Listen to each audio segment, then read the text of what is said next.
Dear Thalian, your YouTube psychic. Card of the day. Readings. Unboxings. Your daily source for things arcane. Hey, it's Tirthalion and welcome to today's video. Again, I have to start off with a discretionary warning. Again, today we will be talking about Jack the Ripper. I'm going to basically be telling you who he was as far as the historical figure, not the actual person, at least not yet. At the end of the series, we will do a series of tarot readings and find out some information. Quote, allegedly, end quote. So, if anything triggers you as far as serial killers, murderers, victims, disembowelment, things of that nature, I would suggest you skip this series and come back when we do other things. If not, enjoy the video. Jack the Ripper was an unidentified serial killer active in the largely impoverished areas in and around the Whitechapel district of London in 1888. In both the criminal case files and contemporary journalistic accounts, the killer was called the Whitechapel Murderer and Leather Apron. Attacks ascribed to Jack the Ripper typically involved female prostitutes who lived and worked in the slums of the East End of London. Their throats were cut prior to abdominal mutilations. The removal of internal organs from at least 3 of the victims led to proposals that their killer had some anatomical or surgical knowledge.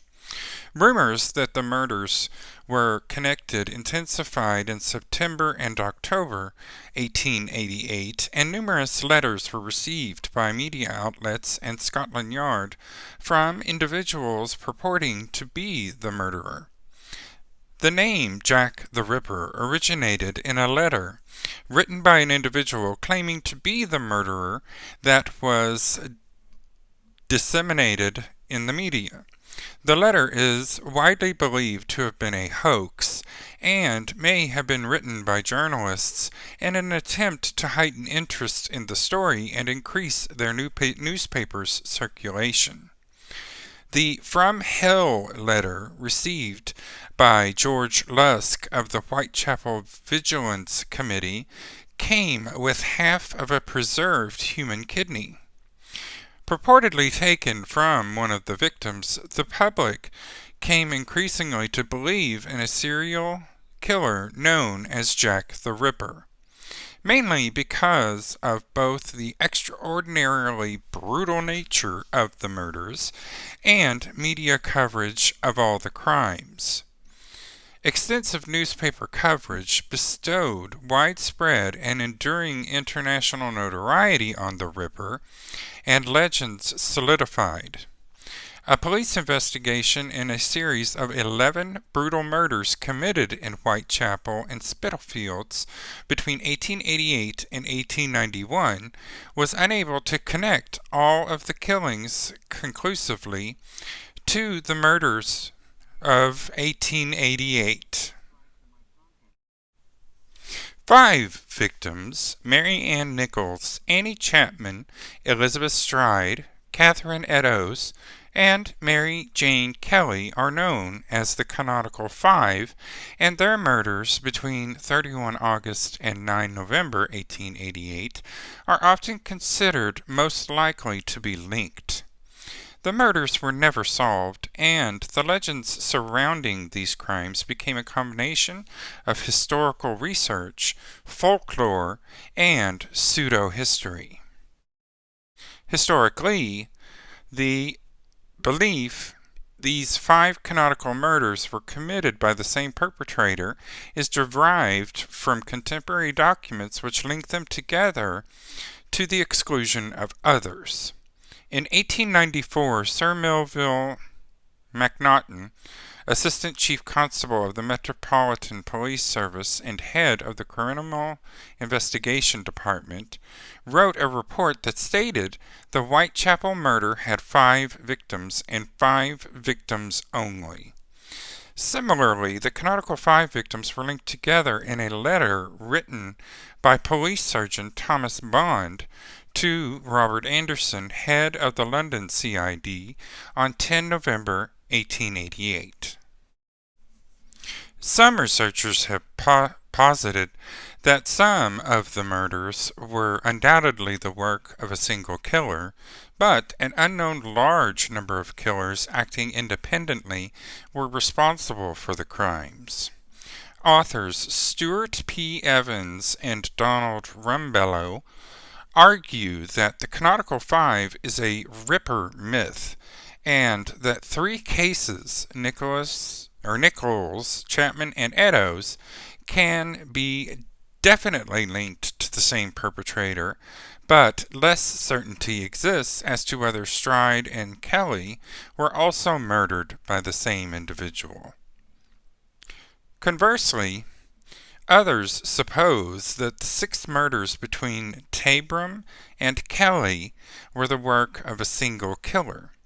Dr. Percy Clark, assistant to the examining pathologist George Badger Phillips, linked only 3 of the murders and thought that the others were perpetrated by a weak-minded individual or individuals, induced to emulate the crime, or a copycat. McNaughton did not join the police force until the year after the murders, and his memorandum contains serious factual errors about possible suspects. Now, as you've heard in just the last few instances, the name Tabram I have not mentioned yet. That is because she is not included in the canonical 5. In the next video, we will be going over the other supposed victims of Jack the Ripper, which does not... The canonical 5 are their own beast because they are definitely linked to Jack, allegedly. But there are up to 11 murders that could be connected. Could it be Jack was experimenting? Why were these ladies not included? What could be going on here as far as the additional 5 or 6 murders? So that will be something that we will go into in one of the next upcoming videos. However, the video that we will be exploring on Monday is going to be covering the, most likely I'm going to do the letters that were written to the public, to local authorities and or the journalists. And we'll be going over those and breaking those down and possibly including the additional 6 victims. So if you enjoyed this video, don't forget to subscribe to my content. Click the bell icon so that you're notified every time that I upload a video. Thank you very much for watching and have a great day. Thanks for watching today's video. Don't forget to subscribe to my content and like this video. Want more?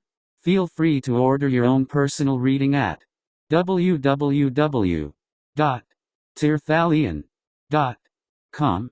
That's tirthalion.com.